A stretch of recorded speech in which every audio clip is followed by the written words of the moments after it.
Okay, we're going to do something a bit different here. This is going to be a full video on a restoration or conversion of an altered beast, whatever you want to refer to it as. But basically, I just didn't have time to film. There's so much involved, and it takes so much more time when you film something like this versus just taking a bunch of pictures. So my idea was I just take a bunch of pictures and then narrate over them at the end. So that's what this is going to be. I had a 2-day time constraint or 2-day time crunch to really get this done and get it in the arcade because I had other stuff coming in. I needed this space in the garage for. But I had all the stuff already ordered and everything ready to go to get this done. So I got this cabinet. It's an empty dynamo cabinet. I got it for free from a local friend because he had this taking up space in his garage. He had no plans for it, and it was just sitting there. He said, "Hey, I got this empty dynamo cabinet. Do you want it?" I said, "Sure." And so I went and picked it up. And as you can see, it's got a lot of water damage along the bottom, but it's not actually that bad. I say that, what I mean is that it's not swollen, and it's not rotten, and it's not falling apart. It got exposed to water, obviously, but not for a very long time, not long enough to make it swell, not long enough to make it rot away. The plywood bottom is in good condition. It just got exposed to water. So I was able to use some wood hardener, use the wood hardener on the whole bottom that was rotten. I was able to sand it down, Bondo it, and get it all looking pretty good. So that really wasn't that big of a deal. Ideally, what you would do is cut the entire bottom of the cabinet off and make a whole new bottom and biscuit joint it all back together. And I didn't have the time, the skill, or the ability to do any of that. So I did my normal wood hardener, because if you don't use wood hardener on a situation like this, when you try to sand that damaged area, it'll just fall apart in pieces. So you have to use the wood hardener really to get this to stay in one piece, so to speak. So I used the wood hardener on both sides, in the front and the back, and I bondoed and sanded, and it turned out real nice, as you're about to see. But that's the history of this cabinet. A little water damage, but otherwise completely empty. Half of the vinyl's been stripped off. It had a control panel, and it had the little piece of wood with the isolation transformer on it and the power supply and the EMI filter, but that was it. No wiring harness, no coin door, no monitor glass, no speaker bezel, no nothing. It was just a completely empty cabinet. So fortunately I had a couple of dynamo cabinets that were junked. They were sent off to the dump, and I was able to steal all the parts out of that. I had a full wiring harness, I had a coin door, I had a bunch of extra parts. So fortunately I was able to use all the parts from the destroyed and thrown away cabinets for use in this project. So you'll see here in a minute. All right, so enough rambling. Let's get this going here. I'm going to start this pictorial. All right, so as you can see here, this is the left side of the cabinet, and the bottom is rather heavily damaged, but nothing that couldn't be repaired. So I got all the remaining vinyl pulled off of this one. The black spots you see are paint. There's the wood hardener. I used the wood hardener heavily on all of the entire bottom around the perimeter. There's the right side and what's left on that side. There's the left side after the cabinet is back standing up. Probably should have started with this view anyway. There's the front, and I went ahead, and you can see all the vinyl missing off of that, no coin door. There's the right side, everything pulled off and the wood hardener applied. And then you can see the original amusement sticker there, 1991. I just kept that on there because it's pretty neat to see. But eventually, obviously, you see here, it came off with the rest of the vinyl. Yep, so there we have the bottom of the cabinet wood hardened and sanded and bondoed. There's the other side. So I got all the major rework completed. And there is the bottom primed with some white primer. I believe that's the right side, and that's the opposite side. I probably could have done a bit better job with the Bondo, filling the areas that were kind of scarred, but it turned out okay. So here we have it laid down. We're about to apply our gloss black paint. There we go. It's all rolled on. I used a roller to put all this paint on. And it looks heavily textured because I took these pictures like almost immediately after painting it. So you can see it looks very textured, but after it dried, it's nice and smooth. So there's the back. I got the whole cabinet rolled on. There's the back. Oh, there was no back door either. There's the top. There was no back door. I had to make a back door, which you'll see shortly. There's the bottom of the back. Yeah, and it's completely empty. As you see it there, this is the way that I received it. It has nothing inside of it. So yeah, heavily textured it looks, but after it dried, trust me, it's nice and flat. You'll see. And all the vinyl's missing from the speaker area, so I had to paint all of that. So there's a before and there's an after. And then, of course, the sides needed painting as well. And, there was no monitor bracketry, so I had to kind of make my own there, as you see, with the little planks and the 3 screws in there. I used some dark blue T-molding. I decided to go with that dark blue for this project. There's the side art. And I got both sides applied, equidistant, measured, double measured, triple measured, got them both identical on both sides. So there's the right side, turned out very nice. And the left side right here, that turned out very nice. Again, measured and verified in the same location. So now we have this cabinet work done, the side art applied.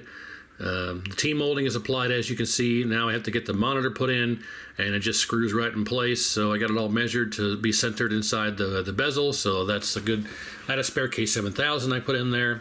I made a bezel out of foam core here to go around to hide the bracketry of the monitor, since I didn't have one. That is a recycled piece of bezel there from the other dynamo cabinet that was destroyed. And then we have the bezel artwork here that I decided to take some pictures of for some reason. So now the monitor work is complete, so there you go. And of course there's no glass, so I had to cut a piece of polycarbonate, as you're about to see. I used some polycarbonate and just cut it to size to fit in there. I think it comes up right. No, new buttons, new sticks, new controls, new isolation transformer, all that stuff. I did not end up needing to use the JAMA harness, because I was able to use the harness out of the dynamo cabinet that was sent off to the junkyard. So there's the polycarbonate glass. And yeah, there you go. So there's the control panel reworked with the new artwork on and the new polycarbonate glass installed, controls and buttons installed, and then we have to work on the marquee now. So of course I had no glass for that either, so I used some remaining polycarbonate to make a piece of glass, quote unquote, for the bezel. I'm sorry, not bezel, marquee. Some brand new 60 watt LEDs and marquees installed. There you go. Looks pretty good. It's not quite wide enough, but I made it work. And there's basically the finished product, minus all the wiring. So the coin door there you see was out of that dynamo cabinet that was sent to the junkyard. So I was able to salvage all the parts from that bad cabinet because it was destroyed in shipping. And I was able to rob all the parts out of it before I took it to the garbage dump. So fortunately I had all the parts on hand to be able to do this project. Otherwise it would have been much more difficult, I should say. Yeah, I ended up switching the joysticks. I had the joysticks in the wrong location. Red should be on the right, blue should be on the left. But yeah, it turned out fairly nice so far. So this was the end of day 1. And now we're on to day 2, where I had to go buy a giant piece of MDF and cut a brand new back door. And so there you go, brand new back door, key hole installed. Not key hole, lock hole installed. I didn't get a lock in there quite yet.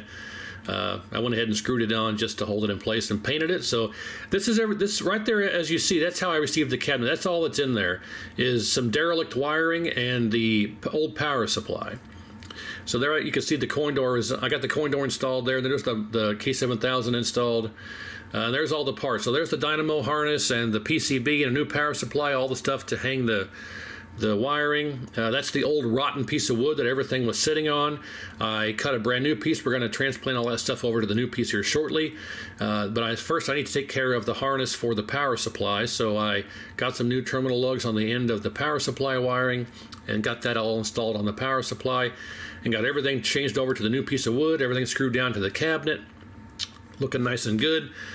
You can see the plywood is not that bad down in there.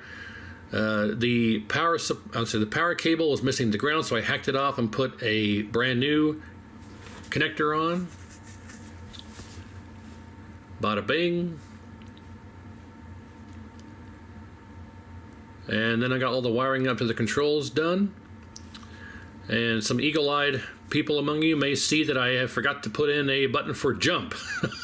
So later on I had to drill a hole and put a button in for jump, and you'll see later. But there's all the wiring, nice and neat. Everything reinstalled in the cabinet looks very nice. can't complain. There's the coin bucket is missing, but I'm not worried about that because it's going to be on free play. You can always just put a bucket in there if you need to later to catch coins. But everything turned out very nice and neat. I was fortunate to have that factory dynamo harness to put in here. But yeah, very pleased with the end result here of the wiring and everything. So there's the back door on with the lock installed. I still have the screws in there, but I can take them out later. So there is the finished product minus the jump buttons. After I got the machine on location at the arcade, I went to give it some gameplay and testing, and I'm like, wait a minute, how the hell do I jump? And then I realized I forgot to put the jump button in. So you'll see later I added the jump buttons. That's no big deal. But yeah, this turned out very nice. The marquee is amazing. And I did swap the control joysticks to blue on left to red on right to match the eyes there of the marquee. And there's some pictures of the K7000 fully rejuvenated, fully restored, rebuilt, repaired, reflowed, the whole 9 yards, so it should last a good while. Yeah, I even got the coin door lights wired up. Everything is perfect, and it turned out very nice. Could not have asked for a better result. And here's just some pictures of it in the dark to give you an idea of how it looks just by itself with no ambient lighting.